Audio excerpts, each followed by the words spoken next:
And we continue with our thinking of sanctification. And now our lesson, putting on the new man. Romans 5 and verse 12. Wherefore, as by one man sin entered into the world, and death by sin, so death passed upon all men, for that all have sinned. Moving down to Romans 5:15. But not as the offense, so also is the free gift. For if through the offense of one many be dead, much more the grace of God and the gift by grace, which is by one man, Jesus Christ, has abounded unto many. Moving down to verse 19.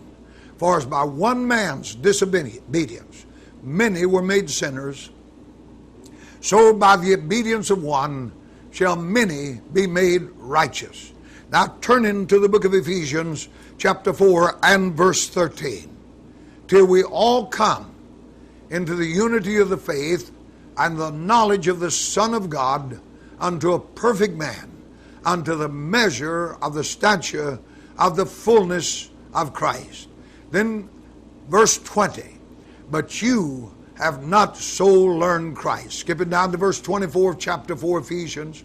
And that you put on the new man, which after God is created in righteousness and true holiness. Turn into the book of Colossians chapter 3 and verse 9. Lie not one to another, seeing that you put off the old man with his deeds, and have put on the new man, which is renewed in knowledge after the image of him that created him, where there's neither Greek nor Jew, circumcision or uncircumcision, barbarian, Scythian, bond or free, but Christ is all and in all. Now God says we must put off the old man. Now so often these words are used by us in a mere personal connection. We speak of our old man, by which we mean the sinful nature that rises up under provocation. Now that aspect is included in this initial act of faith's repudiation. But what we have here, though, is something very much more than personal. Romans 5 explains that the old man is a racial order represented by a racial head, Adam. Now the corporate, collective Adam, having departed from God, can no longer be accepted by God. And it is into this order that we were born, and to which we all are by nature, which we all by nature belong. Not only is the body of Christ one, but the body of Adam is one. It's a type of a man expressed worldwide. As new creatures, it is said that we've laid this man aside, laid him down. We've laid him in a grave in the same way that we would lay a corpse. As believers, we've laid aside, put off the Adam type, and this one great collective man of a certain type. But then the new man. We have put on the new man. This is also thought to be a personal affair only. Of course this is true, but it's far more than a personal life and nature. In Ephesians, we find that the new man is the church, the Christ, as it is literally expressed in 1 Corinthians 12 and 12. Christ is one with all members, as the head joined to the body, making one new man. It is a collective, corporate man, a man of a new order, not Adam, but Christ, where Christ is all and in all, according to Colossians 3 and 11. Now before, it was Adam who was all and in all. But in the new creation, it is Christ who is seen to be all and in all. Now this is what Paul meant by, but you did not so learn Christ. if so be that you heard him and were taught by him, even as truth is in Jesus. Ephesians 4:20 through 21. Now, it is the embodiment of divine truth in a person. It is our becoming truth. We are represented as having divested ourselves of one body, Adam, and having invested ourselves with another, Christ, the one new man. Now, the primary feature of this new man, now, this putting off the old and putting on the new includes many things. The primary thing is the new man is the embodiment of the love of Christ. Hear the words of Paul. Be ye therefore imitators of God as beloved children, and walk in love even as Christ. Ephesians 5:12. Now this love must have an individual expression, for the body can express this love only to the degree that the individual members express it. To walk in love, then, is one thing involved in putting on the new man. The body is built up in love, constituted in love, and the body is the means of the expression of Christ's love. Now, for a full expression of the meaning of the body, you must have head and members all together, properly adjusted and related. Christ cannot said to be loved as the head and his members viewed apart from him. The body is one.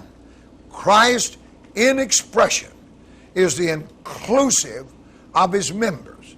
That involves a nature, and that nature is love. So we're commanded as beloved children, walk in love, even as Christ also loved us. Love is not the only feature in this new nature. We use it to show that this nature implies a new body disposition. Now, the disposition of this new man is love. Now, when anything then springs up that's not of love, whether it be thoughts, feelings, criticism, judgment, love has been put off. When we criticize one another, that is the old man, and he must be put off. There is in this new man a corporate consciousness. This new man, being corporate and collective, represents a life of fellowship. This then demands a corporate consciousness, which is one of the most important things. The Lord can never reach his end by individuals. We can never reach that end as individuals. The old man in Adam is also a corporate unity, yet the consciousness of the old man is not a corporate consciousness, it's independent and divisive. God's people must have a corporate consciousness. One of the tragedies of the church is there are many who live in a perpetual state of spiritual immaturity. And the root cause of this immaturity is they live unto themselves independent of the body. Stunted spiritual growth is very often bound up with this lack of a corporate sense of life in a definite and positive way. Now, the way then to spiritual enlargement is collective. That is the law of the new man. It is a corporate man that grows to the stature of the fullness of Christ. Individuals cannot so grow. Now, we must beware of missing that very important law of spiritual enlargement. That is what is meant by putting on the new man. have we put him on? It's a disposition.